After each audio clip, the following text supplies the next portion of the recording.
Las aves han sido inspiración para el hombre por el deseo de volar. Ha estado presente desde el comienzo de la historia humana.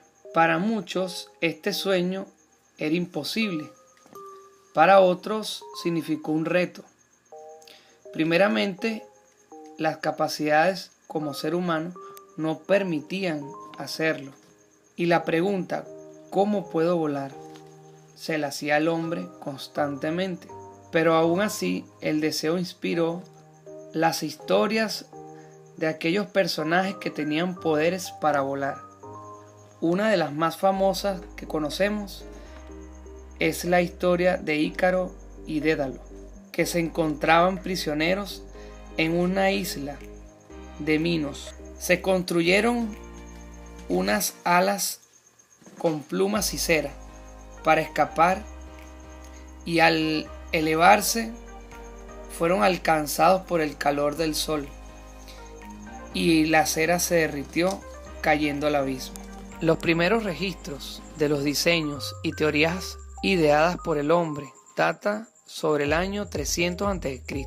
Los chinos desarrollaron objetos como los cometas y las linternas de Kunming, precursoras del globo aerostático. Su invención se atribuye al general Zhuge Liang, usadas para asustar a las tropas enemigas. Ya en el año 852, el precursor de la aeronáutica, el andalusí Armen Firman, se lanzó con un artefacto desde una mezquita en Córdoba, España, sufriendo heridas leves. Así como él, muchos realizaron inventos e intentos de volar que de generación en generación la experiencia, el fracaso, los estudios y las mejoras le permitieron desarrollar y evolucionar a la aviación. Científicos como Leonardo da Vinci se dedicaron a proyectar máquinas capaces de volar en los primeros planos de la humanidad de artefactos de aviación, entre ellos el planeador y el helicóptero, originando nuevas ideas modernas. El primer vuelo humano registrado fue realizado en París el 15 de octubre de 1783 en un globo cautivo. 2 meses más tarde, el doctor Jean-François Pilatre y el noble François Laurent realizaron el primer vuelo libre en una máquina creada por el hombre. Ellos consiguieron volar durante 25 minutos recorriendo 8 kilómetros en un globo de aire caliente. La era del globo comenzaba a evolucionar. La fabricación de globos en Europa se magnificó y se experimentaron nuevos globos. Los globos permitían la profundización de los conocimientos acerca de la relación entre la altitud y la atmósfera. Incluso Napoleón Bonaparte planeó usar globos en una posible invasión francesa a Inglaterra. Diego Marín Aguilera fue el primer hombre que se tiene noticias que voló con un aparato que pesaba más que el aire, en la noche del 15 de mayo de 1793, en La Coruña del Conde. Su vuelo fue de 360 metros con un artefacto de hierro y plumas de ave, controlado por el propio piloto, que logró alcanzar de 5 a 6 varas. En 1852, el ingeniero francés Henry Giffard inventó el dirigible, que es una máquina más ligera que el aire y se diferencia del globo en que su dirección sí podía ser controlada a través del uso de timones y motores. El primer vuelo controlado de un dirigible se realizó el 24 de septiembre de ese mismo año en Francia, controlado por el propio Giffard, logrando recorrer 24 kilómetros a una velocidad de 8 kilómetros por hora, usando un pequeño motor a vapor.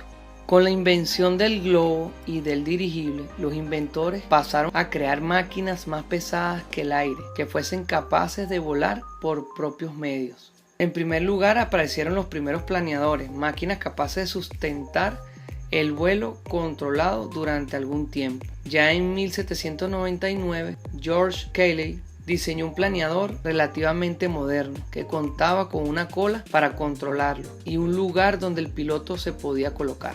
Durante la década de 1890, los hermanos Wright empezaron a interesarse por el mundo de la aviación y pasaron de fabricar bicicletas a comenzar a fabricar artefactos de aviación, intentando durante un par de años. En el año de 1899 empezaron a fabricar planeadores en Kitty Hawk, Carolina del Norte, lugar elegido debido a las zonas donde se podían encontrar vientos constantes que soplaban también en una misma dirección, facilitando así los vuelos con planeadores. Además de eso, la zona disponía de un suelo plano que así lo hacía más fácil el aterrizaje. Allí ellos realizaban sus pruebas. Los hermanos Wright decidieron en 1902 ponerse a fabricar un avión más pesado que el aire. Se convirtieron en el primer equipo de diseñadores que realizaban pruebas serias para solucionar los problemas aerodinámicos. En el mismo tiempo, el científico brasilero Santos Dumont también realizaba pruebas en un artefacto parecido al de los hermanos Wright, el llamado BIS, y el de los hermanos Wright, el Flyer. Existe una gran controversia entre lo relativo a la realización del primer vuelo. Generalmente hay dos opiniones: los que consideran como autor de esta hazaña a los hermanos Wright y a los que consideran a Santos Dumont. Uno lo realizaron en París y otro en Estados Unidos, en diferentes épocas, pero los especialistas alegan el uso de catapultas en las pruebas de despegue de los hermanos Wright y en el testimonio del 14 bis en París por aviadores y autoridades de aviación. Estas personalidades le dieron paso importante al mundo de aviación, originando un gran desarrollo en los aviones a partir de 1902.